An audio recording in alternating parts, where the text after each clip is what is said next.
Okay. The last two videos I was talking about brainwashing and the main premise behind a wide variety of techniques used to control another person. The premise is very simple. Get you to do something that makes you sick as hell, and when the symptoms of the sickness present themselves,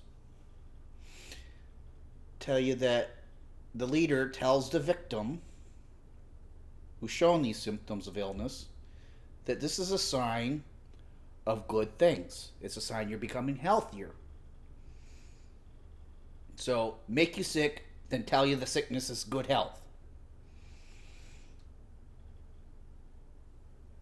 I illustrated this with the first video about a piss poor diet.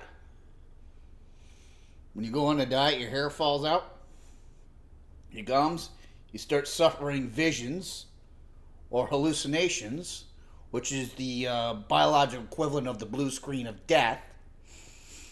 You get blisters on your teeth, you get blemishes, your hair starts falling out, and you get very fucked up in the head. You can't think straight anymore.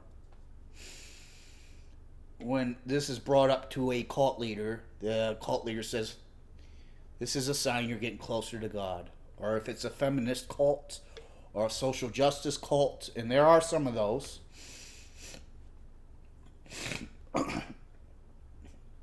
they get told that's because they're becoming more awoke. They're becoming more aware of the patriarchy. They're becoming more aware of the oppression in society.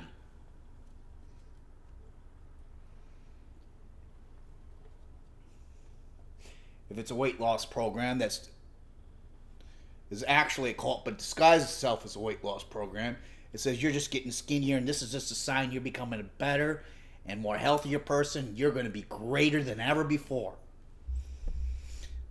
So it's a double think.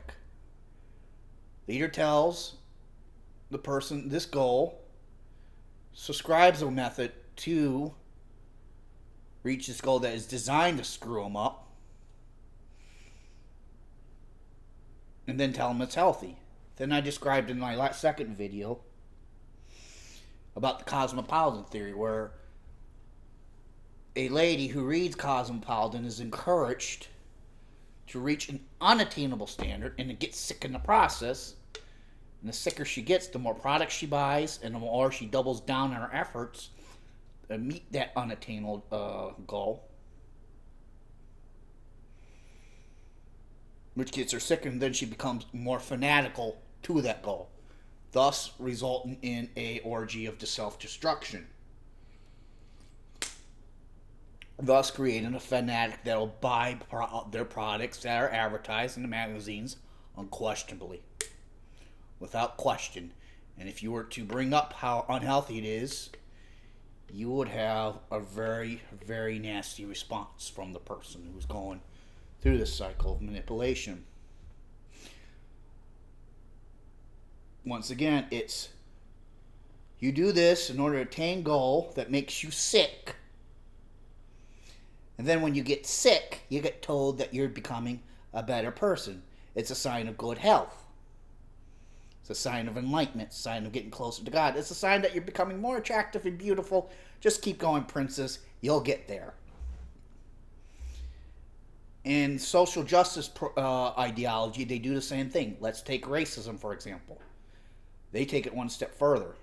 They say, let's end racism by having unchecked immigration, which generates more racism.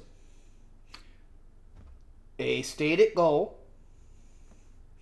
a prescribed method that is designed to obtain the exact opposite of a goal, and when it fails as designed, people double down and it becomes a cycle of self-destruction.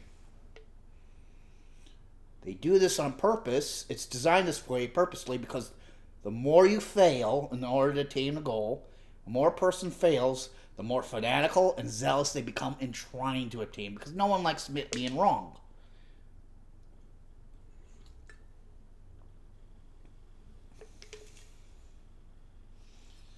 Now, there's another idea that is based on the same fucking premise.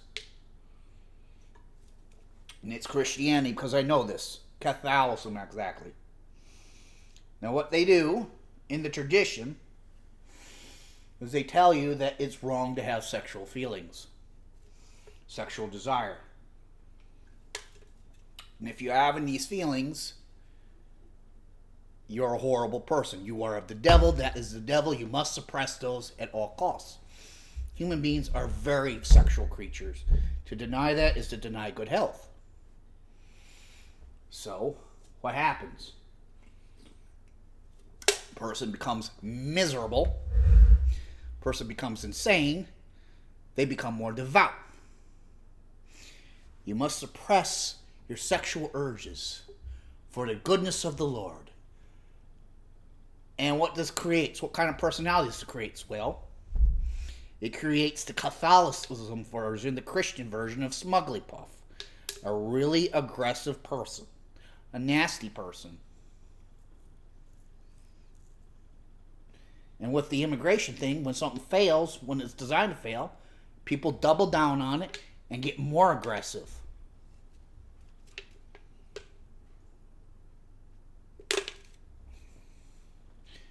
You need to think about it. This is just a small sample of various ideas that use this premises. And the other thing is, recently there's been scandals about this gender fluid stuff.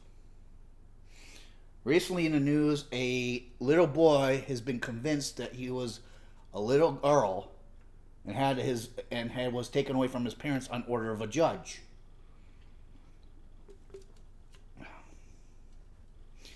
A little child is too small and too young to be exploring gender roles.